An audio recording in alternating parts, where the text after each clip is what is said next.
चलिए स्टूडेंट, आज हम लोग पढ़ते हैं बीज का निर्माण, फार्मेशन ऑफ सीड। तो फल में बीज का निर्माण कैसे हो जाता है। जैसे ध्यान दीजिएगा आप लोग, ये फल है जैसे आम है, तो इसमें जो है ये बीज का निर्माण कैसे हो जाता है मैं आपको समझा रहा हूँ। आज थोड़ा सा समझ लीजिए आप लोग। चलिए पढ़ते हैं आज हम लोग। द्विनिषेचन की प्रक्रिया के फलस्वरूप बीजांड में कई परिवर्तन होते हैं तथा बीजांड बीज में परिवर्तन हो जाता है। तो द्विनिषेचन बताया गया था कि जो बीजांड की जो संरचना होती हैं, जो बीजांड की जो संपूर्ण संरचना होती हैं, इसमें मैं थोड़ा सा फिगर के द्वारा मैं समझाने की कोशिश कर रहा हूँ। थोड़ा ध्यान दीजिएगा, ये बीजांड की संरचना है। इससे पहले एक और बीजांड की मैं संरचना दिखा रहा हूँ आप लोगों को, ताकि समझने में आसानी होगा। देखिए ये बीजांड की संरचना है, ये बीजांड की संरचना है। इसमें प्रतिमुखी कोशिकाएं, भ्रूणकोश, और इसमें जो है यहाँ पे अंड कोशिका और सहायक कोशिका पाई जा रही हैं। इसमें कैसे जो है द्विनिषेचन हो जाता है, मैं द्विनिषेचन के बारे में बता चुका हूँ, लेकिन एक बार मैं फिर दोबारा दोहराना समझाना चाहता हूँ। थोड़ा सा ध्यान दीजिएगा आप लोग। देखिए ये मादा जननांग है, जयांग है, पुष्प का मादा जननांग है। इसमें आपको मैं दिखा रहा हूँ कि यही भ्रूणकोश है, सॉरी यही बीजांड की संरचना है। इसमें भ्रूणकोश भी पाया जा रहा है।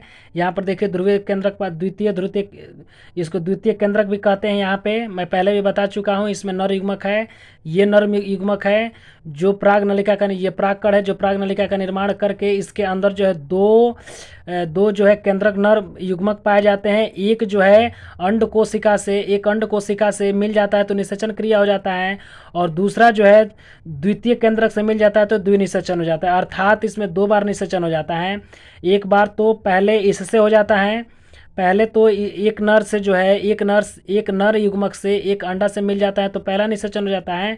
दोबारा निषेचन कैसे होता है, दोहरा निषेचन क्यों कहते हैं, क्योंकि द्वितीय केंद्रक से यहाँ पे द्वितीय केंद्रक यानी द्वितीय केंद्रक पाया जाता है, ये ध्रुवीय केंद्रक पाया जाता है, और इसमें बचा एक और जो है नर युग्मक इससे जाकर के मिल जाता है तो इसमें द्विनिषेचन हो जाता है। द्विनिषेचन के बाद इसमें विभिन्न प्रकार के जो है परिवर्तन आते हैं। वो कैसे आते हैं मैं आपको समझाने की कोशिश कर रहा हूँ, ध्यान दीजिए।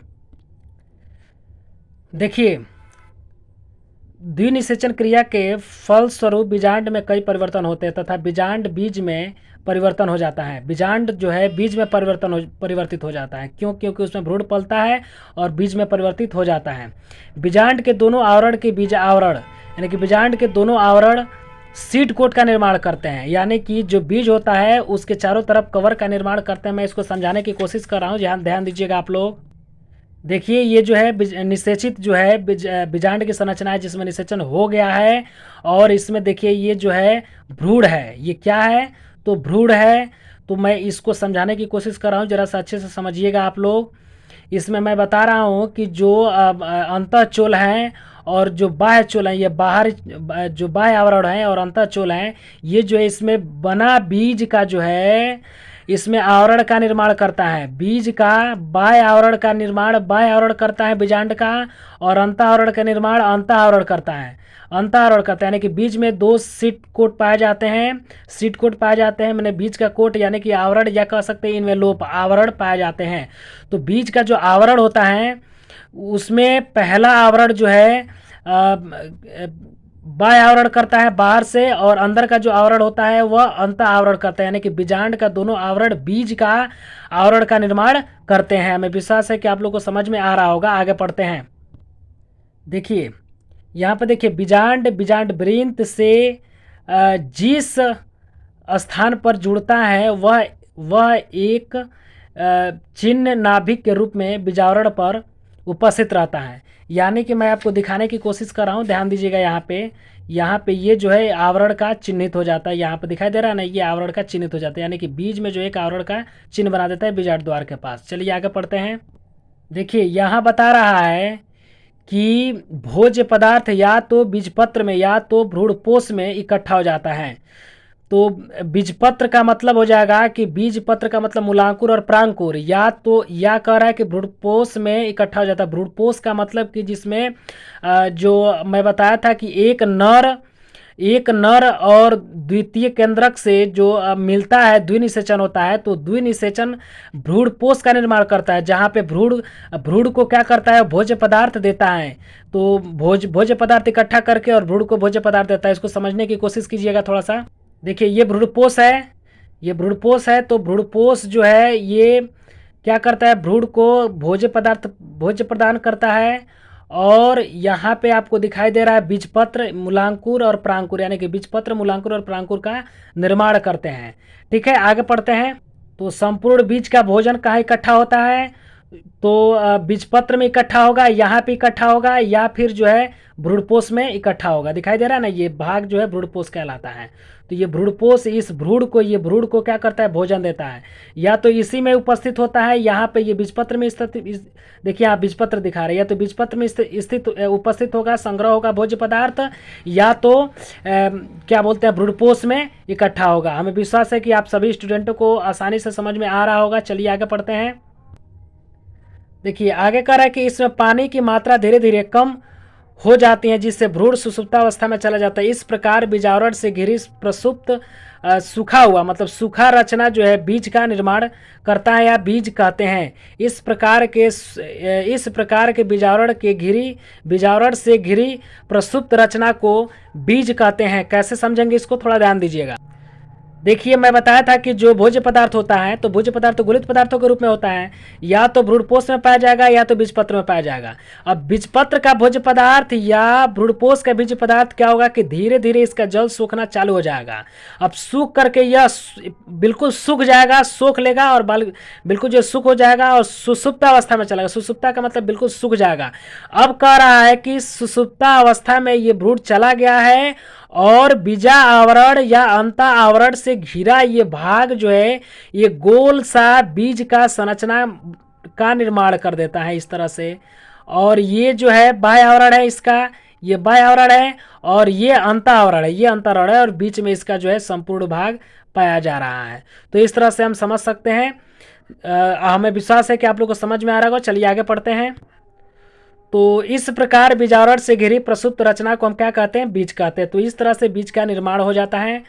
तो ये भी ध्यान में रखिएगा कि बीज जो है भ्रूणकोष की उपस्थिति के आधार पर दो प्रकार का होता है। भ्रूणपोष की उपस्थिति के आधार पर, यानी कि किस बीजांड में किस पादप के बीजांड में जो है भ्रूणपोष उपस्थित होता है, यानी कि ऑन द बेसिस ऑफ भ्रूणपोष के आधार पर बीज दो प्रकार के होते हैं। कौन कौन से होते हैं, अभ्रूणपोषी बीज और भ्रूणपोषी बीज।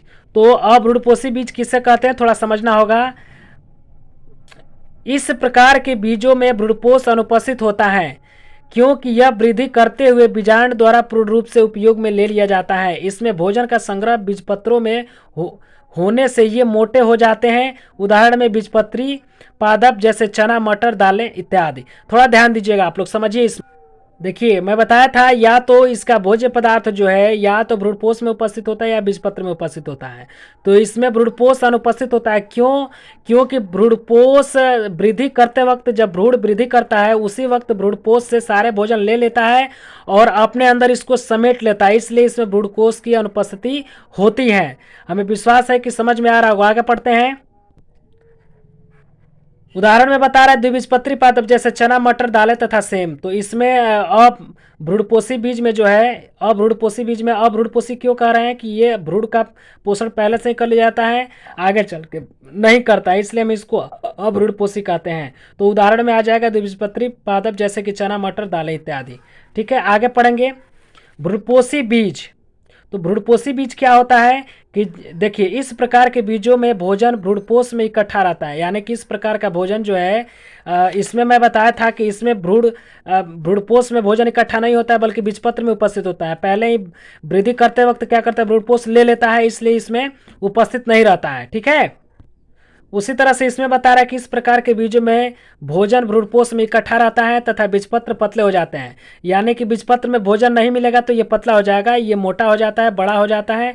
इसमें जो भ्रूण होता है उसको यही भोजन प्रदान करता है, इसमें भ्रूणपोष पाया जाता है। यानी कि भ्रूणपोष यानी कि बीज को भ्रूण क्या करता है, भ्रूण को पोषने का कार्य करता है। भ्रूणपोषी जो है भ्रूण को पोषने का कार्य करता है, यानी कि भोजन इकट्ठा करके रखता है और उसको समय से भोजन देता है। उदाहरण में एक बीजपत्री पादप जैसे जैसे मक्का, गेहूं, धान, अरंडी, इस प्रकार से ये पादप होते हैं। ठीक है, उदाहरण में ये तो इस तरह से समझ सकते हैं द्विबीजपत्री पादप में, जैसे ये बीजावरण है बाहर वाला, ये भ्रूणपोष है अंदर, ये बीजपत्र है। तो भ्रूणपोष भ्रूण को भोजन देता है, बीजावरण चारों तरफ से घेरे रखता है, बीजपत्र तो बीजपत्र जो है मूलांकुर और परांकुर का निर्माण करेंगे। जैसे ये बता रहा है कि द्विबीजपत्री है तो द्विबीजपत्री में मूलांकुर और परांकुर के बारे में मैं पहले ही बता चुका हूँ कि एक चना है तो जब उसको बोएंगे, जब उसको मिट्टी में बोएंगे तो एक ऊपर की तरफ जाएगा और एक नीचे की तरफ आएगा। ये मूलांकुर का निर्माण करेगा, मूलांकुर मूल यानी कि जड़ का निर्माण करेगा, परांकुर जो है प्ररो यानी कि तना का निर्माण कर देता है। तो इस तरह से इसमें दो बीजपत्र पाए जाते हैं, परांकुर और मूलांकुर दोनों पाए जाते हैं। अब इसमें देखिए मूलाग्र, एक बीजपत्री में केवल एक मूलाग्र पाया जाता है। यह प्ररो शीर्ष विभेजोतक यानी कि इसमें विभेजोतक सेल्स पाए जाते हैं। विभेजोतक सेल्स का मतलब बार बार विभाजन करने वाली कोशिकाएं, ये शीर्ष पर उपस्थित होती हैं। तो शीर्ष पर उपस्थित होने के कारण ये आगे की तरफ बढ़ती जाती हैं और बड़ा हो जाती है, बड़ा होकर के नया प्लांट तैयार कर देती हैं।